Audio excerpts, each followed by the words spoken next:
Malolele, talofalava, kia orana, and welcome everybody to Voices of the Pacific in this episode known as The Change. Today we're joined by the Director General, Kosi Latu, from the Secretariat of the Pacific Regional Environment Program, otherwise known as SPREP, which is primarily the leading authority on decision-making in the Pacific region around climate change and environmental policy. Kosi Latu is the Director General of SPREP, who's also had vast experience both as a state attorney in Samoa and then also as a economics and Commonwealth Secretariat based in London. So welcome and thank you for joining us today, Director General.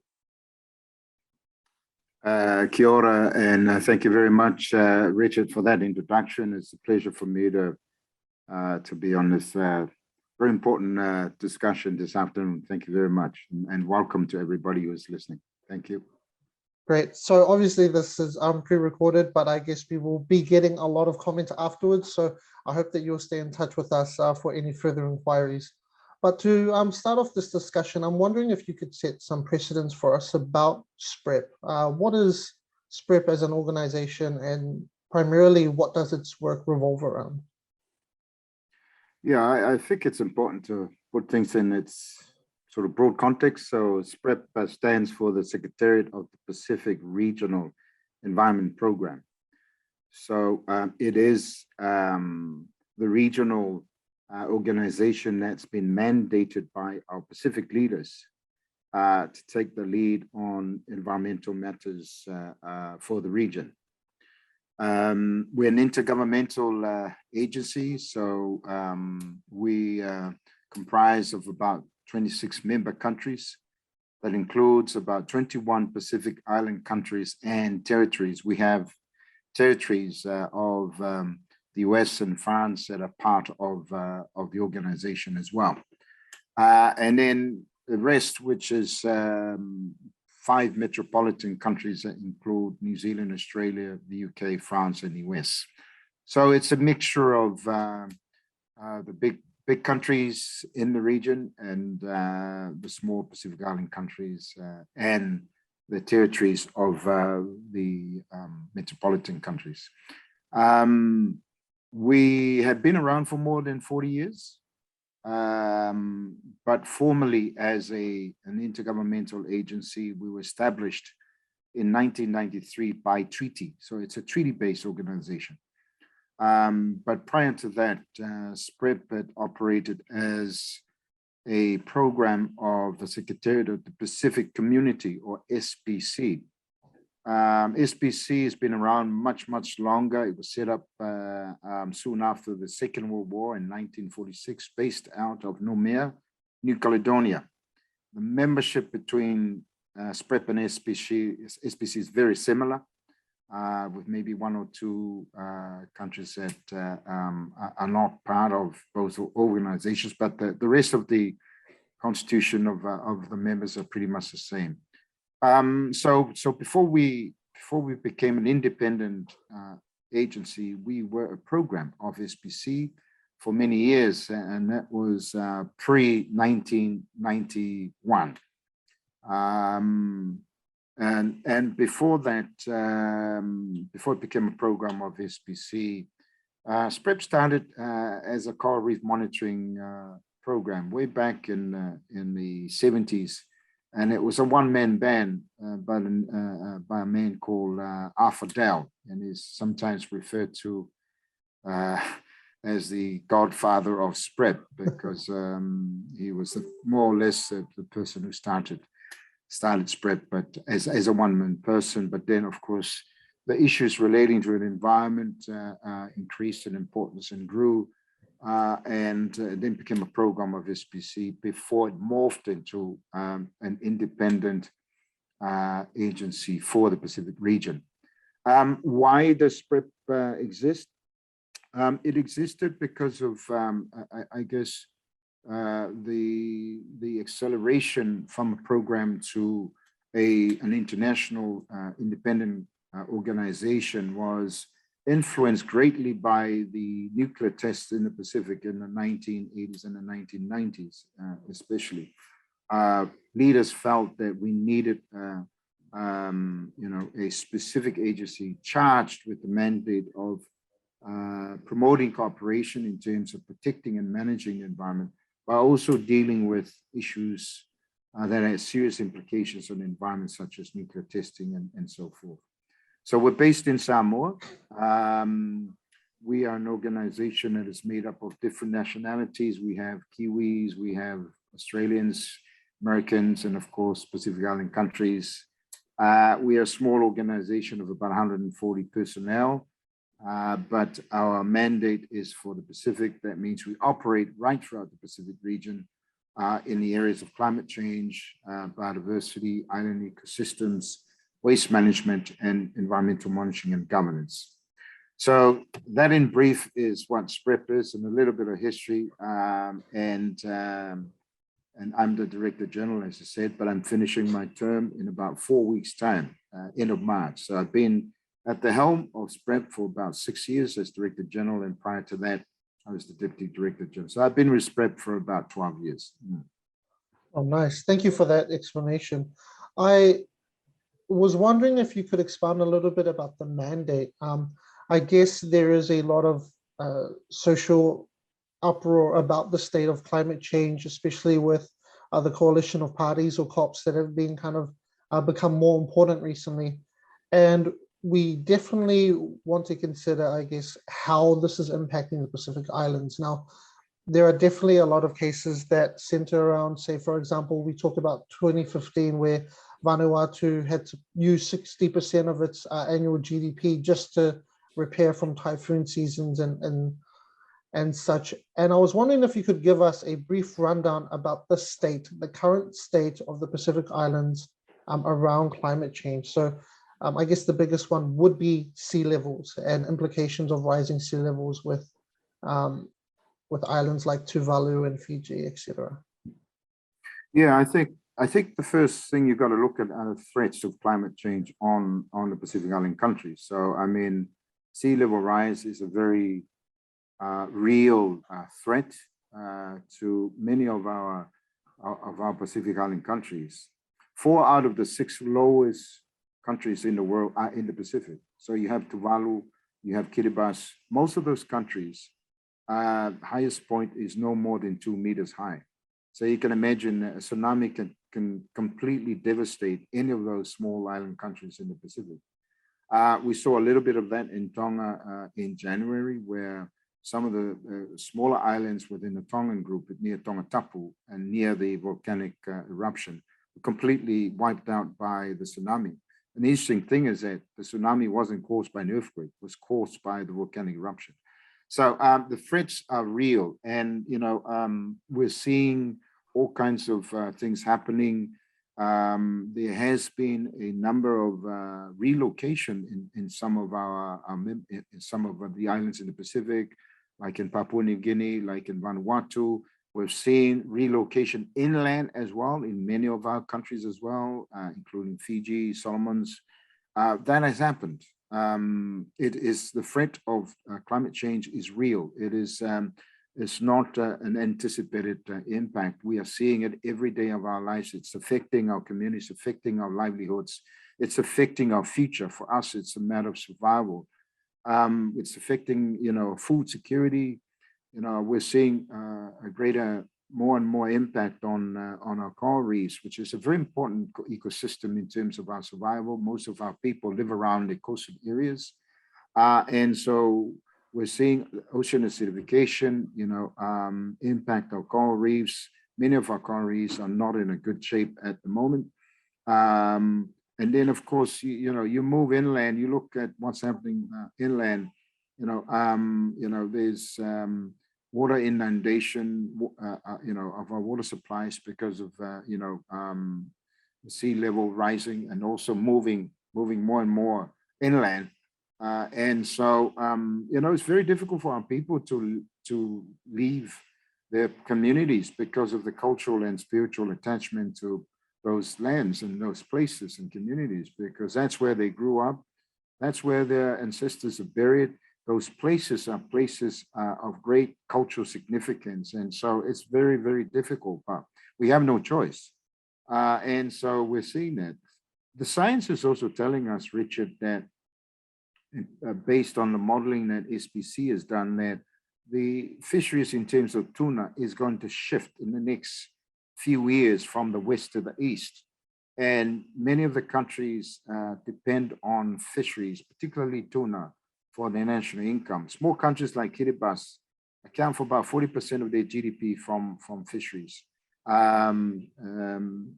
Tuvalu, for example, FSM. A lot of these countries, generate national income, a large proportion of that, about 30 or 40% from fisheries. So if the tuna is shifting to the west, then that's going to have a major impact on the economies and, of course, their food security and survival and so forth. So it is really a matter of survival economically and physically, emotionally. Name it. It's affecting our life in every aspect of the Pacific, Pacific communities. Thank you for that. I just also wanted to touch on something that you said earlier, which was, you're talking about relocation. We talked about, another term for this is definitely what we call climate refugees. In terms of forced relocation and devastation to islands, what would be the expectation for things like land governance? Definitely you also touched on, their heritage, spiritual belonging as well, ancestral land. How does that, is there any way to account for that as well, or to avert that sort of disaster? It's a very difficult issue, Richard. I mean, we in some cases we have no choice but to relocate from one island to to maybe higher ground, high volcanic islands. That has already happened. We've seen that in the cataract, in PNG. SPREP did help with one relocation of an island, low-lying atoll, which had a community to a higher island in 2004, 2005. We're seeing it in the Solomons. So, I mean, it's not a matter of choice. We have no choice but to move to higher ground, because otherwise, our very existence is threatened. So, the importance of land to us, I've already mentioned that, culturally, spiritually, so forth. You can't, there's no substitute for that. But what can we do? If the water's coming in, we've got to move to higher land. So we have no choice. But it's not just moving from island to island. Even the higher volcanic islands or the higher islands are experiencing, inland forced migration. But you raise the issue of sovereignty and so forth. And the thing is that for the small, low-lying atolls, the impact is incredible, because land generates your exclusive economic zones. If you've got no land, then theoretically, you've lost your EEZ. That's a matter of legal opinion at the moment. So if your island, if it's a low-lying atoll and it is submerged by water because of a sea level rise, what is the status of that? Of your island? Do you lose your island permanently? Do you lose your exclusive economic zone? And then there's issues like, do you lose your nationality? Who do you become? So there are all these very difficult questions. Does a country cease to be a country? Does a nation cease to lose its sovereignty if there's no land? Because it's land, legally, land generates sovereignty, So you got to have land. If there's no land, then all these very difficult issues come up. The issue of climate refugees. Well, unfortunately, the Refugee Convention doesn't define refugees to include climate refugees. That's the problem. And I can understand the difficulty that many countries have with that, because that means that, some will a bit hesitant to take in climate refugees, because they might have their own issues in terms of land space and so forth. we're seeing that with the ongoing issue of refugees in Europe and the Middle East, with thousands and millions of refugees, moving from the Middle East to Europe and even within the Middle East itself. That's a real problem. But that doesn't, that whole refugee convention does not define refugees to include climate refugees. I know that the New Zealand government a couple of years ago had looked at the issue of not necessarily offering climate refugee status, but looking at some way to accommodate, some of the people from the Pacific Islands who were being threatened by sea level rise. I mean, the discussion has started and it's been around for some time. It's a major legal issue, but at the moment, there's no clear legal solution to the problem of accommodating climate refugees. So it's still a matter of discourse at the moment, but at the same time, our islands are going underwater as we speak.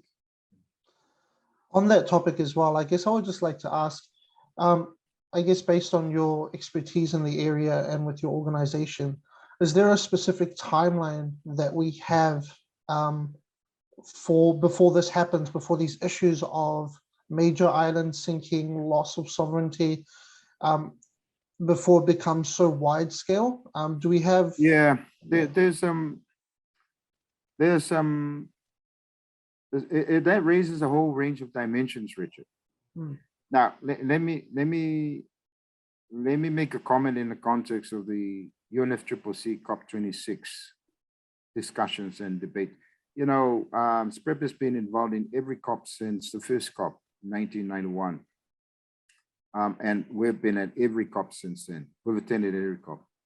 The problem for actually trying to come up with a date is this. So if just for argument's sake, we say, okay, and we already know from the science, Richard, that we've got very little time. Time is very short, right? But if we put a timeline to it, say, for example, we say, 2025 is the point where, we would draw the line and say, that's when, we're looking at having to relocate people. That's going to have an impact on the negotiations, right? And now what I mean by that is that there are discussions on adaptation at the moment.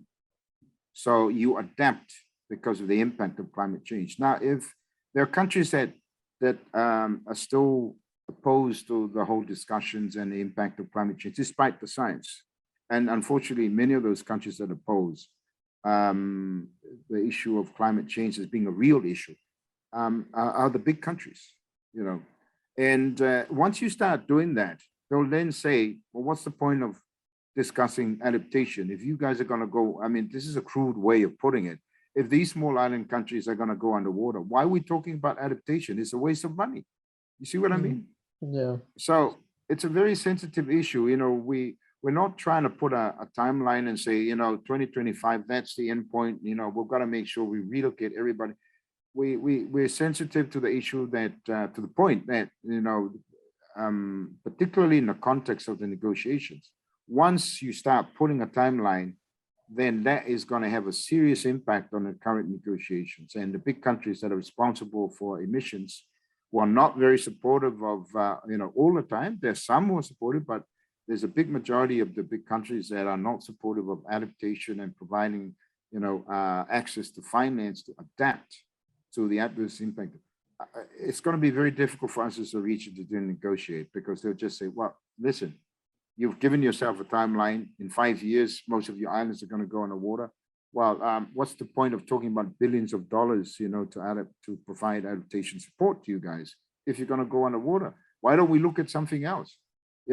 So that there is that problem, when you relate it to the COP negotiations. But let me say this: we have got a very short period of time left, Richard.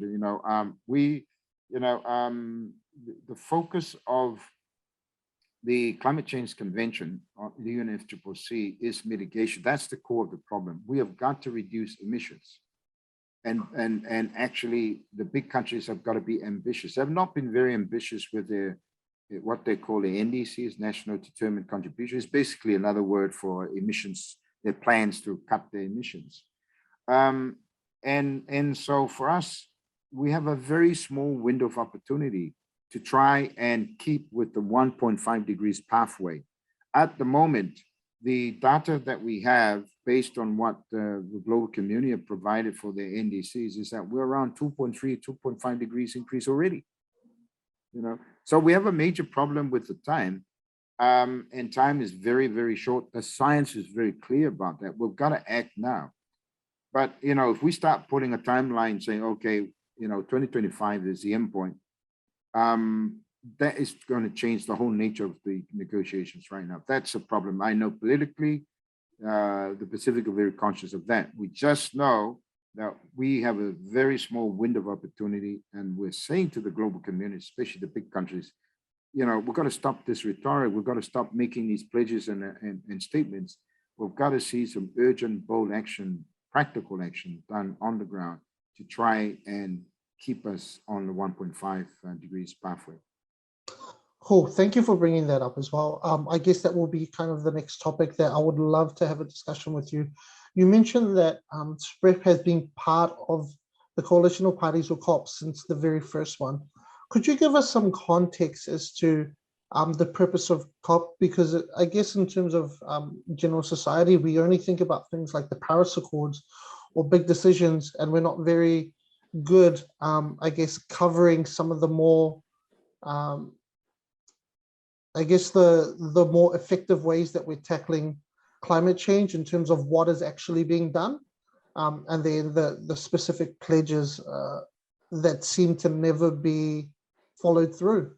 A core example of this, I guess, is that leading up to the most recent COP26, it was well known that the Pacific Islands contribute less than 1% of global emissions, and yet the biggest contributors, places like China and India, were absent during the pledges to reduce gas emissions, by 2040, 2050, and then came back with their resolutions of aiming for 2070, which is way outside of the margin of what COP26 was about. So could you tell us a little bit about, what is being done specifically in the islands based on what COP26 has pledged to do?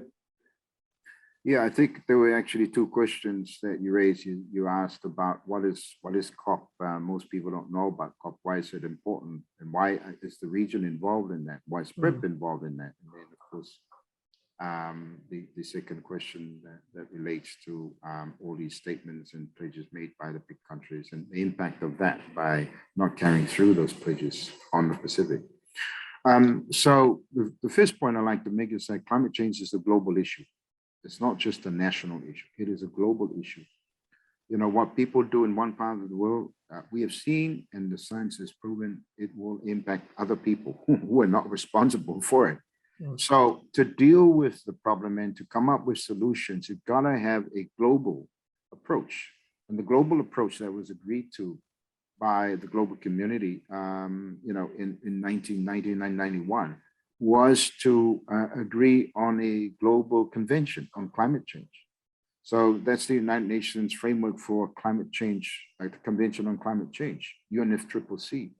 And so under that framework, it has this conference of the party mechanism, which basically allows the global community, who are parties to the Climate Change Convention, to come and meet every year to discuss how do we implement this convention in a way that we're able to avert the adverse impacts of climate change. So they've been having these COPs. They call it the Conference of the Party, or the COPs. So COP 1, 2, 3, now we've had COP 26. We're now on to COP 27. So the reason why these COPs are there is to provide a formal framework to enable the whole of the global community to come together to be able to discuss a global solution, because it's a global problem. And that's why you have the COPs. Some COPs, have been more successful than others. The Paris Agreement you mentioned was one of the few more positive, successful ones. But a lot of the other COPs have been basically, I'm afraid to say this, but a talk fest.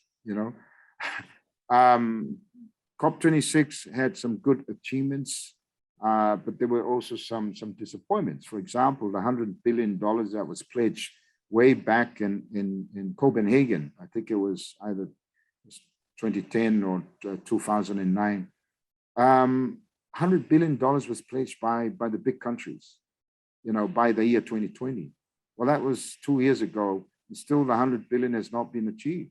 So this is what I mean. Even formal decisions that have been made at the COPs have not been adhered to, so that's a big disappointment. I mean, the COP26 last year, at the end, I don't know if you remember, at the end, India and China decided to downgrade the language in terms of securing that agreement on coal, and it was a disappointment. At the very end, they decided to come up with this crazy language that basically diluted and downgraded the intent of that agreement. And so there were some disappointments, but there were some good achievements from the Glasgow COP. We saw an agreement to strengthening NDCs, and now NDCs are being reviewed every year instead of every 5 years, where you have the global stock take. We had an agreement on the tripling of adaptation funding. We had the agreement on the work program for the Paris Agreement. Paris Agreement had a work plan agreed in 2015, but we've just agreed on it last year in terms of the details of it. So it's taken all this time. So these are some achievements that I think you can take from COP26. But as I mentioned, there's also been disappointments. I can't recall a COP outcome where we've had 100% achievement on all the issues, because it involves negotiations.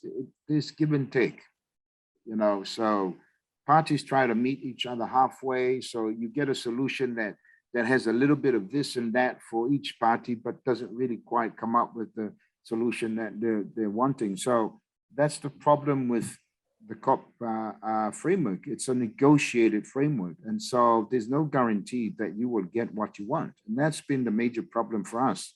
The big countries, of course, have influence and great power to wield at these COPs. But, I think the Pacific in the last 5-6 years have made tremendous inroads in terms of amplifying its voice, making its voice known, and fighting for what it believes is important. So that's where things are in terms of the COP. There's pros and cons about the process, but that's what is needed for a global solution. So the second part of I think the second question was to do with all these pledges, and I think I mentioned this in part of our earlier discussions. We don't want to hear any more pledges. We don't want to hear any more statements, because many of these pledges are not aligned to existing policies or legislation that these big countries are making. And secondly, as I said, we've got experience where they've not actually kept their pledges, like the $100 billion by 2020. So we don't want to hear any more of these pledges. We want to see urgent action, and we want to see them do it urgently and take bold action. They need to be ambitious with their emissions. They're acting as if, we've got another 100 years to go. If we don't act, the cost and this, the cost of not acting now is going to be a lot more than the cost of dealing with the problem now. The cost of dealing with it later is going to be much more expensive, costly, not just in terms of finance, in terms of the impact on the lives and the livelihoods of people and their communities. Thank you for that. I guess that leads us on to our next question as well. There has definitely been an increase in, I guess, in the pledges to fund, but in all the recent COPs, there has definitely been an underwhelming sense of money that's being sent through in terms of climate adaptation, innovation, reduction of, I guess, waste and pollution. I guess one of the things that a lot of the countries, when we're talking about this negotiating mindset, is that there's always an economic impact on it as well. countries stopping coal production, whether it be overseas or domestically, does impact, say, their energy levels and their economy as well. Could you give us kind of a rundown, due to your, I guess, your extensive background in economics as well, about economic impacts based on climate change? Yeah, I mean, I can talk about a couple of examples. You take China. I mean, China is now the biggest emitter, right? China probably has the most coal-fired, stations. But the irony of that is that China is also increasing their efforts in terms of renewable energy. So, you have a strange situation where the biggest emitter in the world is not slowing down on coal-fired station, but at the same time, it's increasing its renewable energy intake in terms of solar and hydro and so forth. Now, as to why that's happening, I mean, you can speculate on that. China has the biggest population, in the world, 1.2, 1.3 billion people. And it has a huge economy. So I suppose it's trying to do both, it could be, I don't know, but that's what's happening. A lot of countries are now moving into renewable energy. The prices of solar panels is going down, but perhaps not as cheap, probably not cheap enough for the smaller countries, but it is certainly moving in the right direction. And so we like to see that shift from fossil fuel to renewable energy, happen, continue to increase, but happen in such a magnitude so that the shift from fossil fuel to renewable energy will bring about a transformation on a global scale that would change things. At the moment, there is still too many coal-fired power stations in India, and in China, and even some of the Western countries. It's not just Indian China. There's some coal-fired stations in some of the Western countries. So there's still a lot more work that needs to be done. And as I said, we have a small window of opportunity, and the shift to renewable energy. I know the economic arguments that have been made by some of these big countries. The cost on the economy in terms of shifting is enormous. It means they have to retrain people, in different skills and capacities to align themselves or to transition to, a low carbon economy type thing. And the economic costs for them are high. I mean, of course, the economic costs, there's always going to be economic costs. But as I said before, if you don't do it now, the economic costs for later on is going to be probably triple, if not quadruple in the future. And so I think it's a bit short-sighted to say, well, the economic costs are high. No, you got to look beyond the now. You got to look at the next 5 years, next 10 years, where you're going to be, where we're going to be as a global community. And so I think it's important to have that long-term perspective, immediate, but also medium, long-term perspective. You need to pay the costs now. Otherwise, the cost you're going to have to pay 5, 10 years from now is going to be, I don't know, it's going to be enormous. That some countries are just going to be in a position where they're not going to be able to do it. So we're running against time, and that's the concern that I have. For us, it's a matter of survival. It's not shifting our economies. We're already, the region produces 0.03% of the global emissions, very, very small. But we're already leading by way of example. Many of our countries have roadmaps to get to 100%, carbon neutral. And that means a complete shift to our renewable energy by 2024, 25, Some are almost there. Cook Islands is almost 100%. Tokelau is 100%. So there's a major change, transformation happening in the Pacific region. But we hope that the rest of the world will do likewise, because our survival is at risk. Right. I guess with that as well, one of the greatest questions would be, because SPREP does write kind of a lot of advisory panels, and they do kind of help in writing legislation. What would be the best step for all countries, not just the Pacific Islands, who have, I now know have such a great roadmap, but what would be the great equalizer in kind of making sure that all countries are in a way making a commitment towards lower carbon emissions? Well, I mean, as I said, they've got to have a long-term perspective of the issue. If you don't have a long-term perspective issue, you're only going to just be focused on the now, and that's the problem. Politics comes into play. Governments want to stay in power, so they will have policies that will ensure that people are still employed in the coal industry and so forth. I mean, this is the reality. Politics dictates the policies of some of these countries, and so it's difficult for them because first and foremost, they're thinking about their political future, not the survival of the global community. And that's the issue. But as I said, they've got to be brave and, take on board the economic costs of shifting to a carbon neutral world. And then you pay less as you move on. Of course, there's always a cost. But the thing is that the longer they've been dragging their feet, the longer they drag their feet, the more that bill is going to cost them in the future. And so there are factors that I think act as a constraint on the big countries. I mentioned politics. I mentioned, that voter constituency and so forth.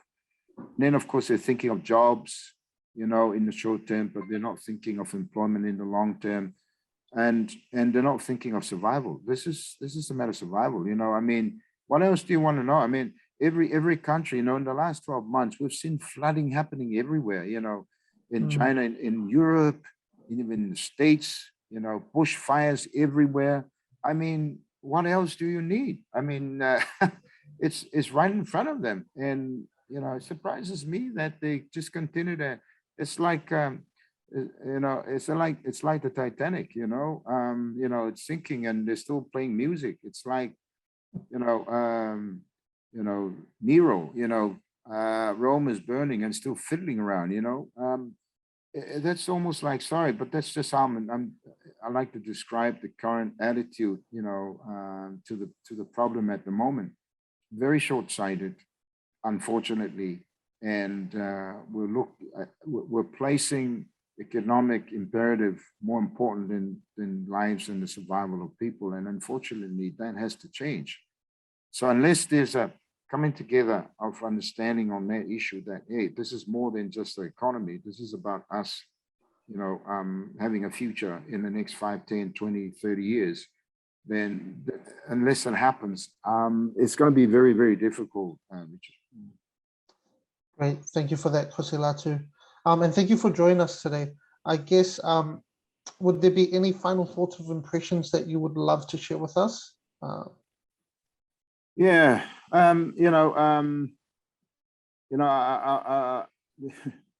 we just had last week a Pacific SIDS post COP26 review. The work continues, Richard. We're still every week. There's we're meeting with officials. I've got a meeting of the heads of regional organizations on Friday. We will be discussing that. It never stops. And it never stops for us in the Pacific because, as I said, the underlying issue for us is survival. We've got to continue fighting. We can't stop just because, the global community or parts of the global community that are not listening are not listening. We can't. We've got to keep fighting the good fight, and keep pursuing what we believe is important for the whole world. So, our work doesn't finish after the COPs. There's always the follow-up issues, and there are many follow-up issues from COP26. In terms of Glasgow, there's a Glasgow framework. That we need to look at.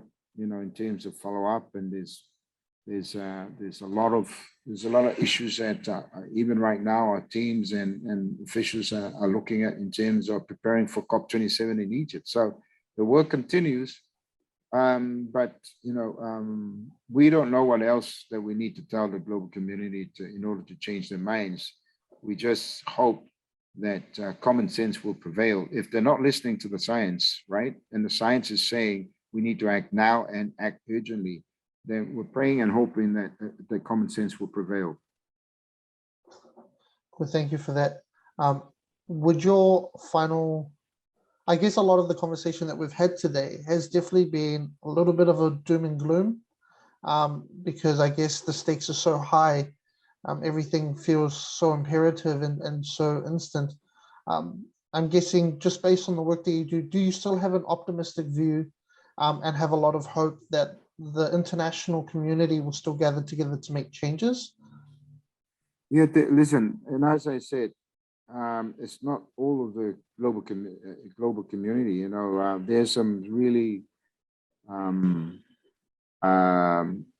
really committed countries. The UK has been an excellent partner for the Pacific region. They reached out to us, and we had regular, discussions at night and during the day, for months leading up to COP26. They went out of their way to accommodate the Pacific, and they gave us the space to be able to talk to, the presidency, and that's something that hardly happens. And so Egypt is the new presidency for COP27. Now, of course, the focus is going to be on Africa. So we don't know whether we will have that same level of attention, given to Pacific SIDS issues. And so it really depends who's leading. Some countries are more supportive of us as a region. Some are more focused on their own regional and national issues. So, as I said, it's a very complex issues, but there's some really, really good countries that are leading by example in terms of policy and action on the ground. And they're the ones that we're partnering with. We've got to partner with like-minded countries, and you have no choice. And so we're hoping that that coalition of like-minded countries who are very aware of our issues and are wanting to align with us will increase and will grow, and hopefully we'll have a platform where we can agree and just move forward together. At the moment, we're kind of moving forward, but the bits that are dragging their feet, and there are others that are not moving at all, and then there's those who are moving forward. We've got to be on the same, singing from the same hymn sheet, as it were, in order to have that progress that's needed for us. Yeah. The New Zealand government in the last couple of weeks, New Zealand made a pledge last year, 1.3 billion, climate change fund. And what I know at this point is that New Zealand is committed to 50% of that fund for the Pacific, and SPREP is in their sights. So we're having that discussion, and we're hoping that climate change fund that New Zealand has announced last year will really make an impact in terms of many of the things that we've been advocating for. And New Zealand has been a great supporter of SPREP.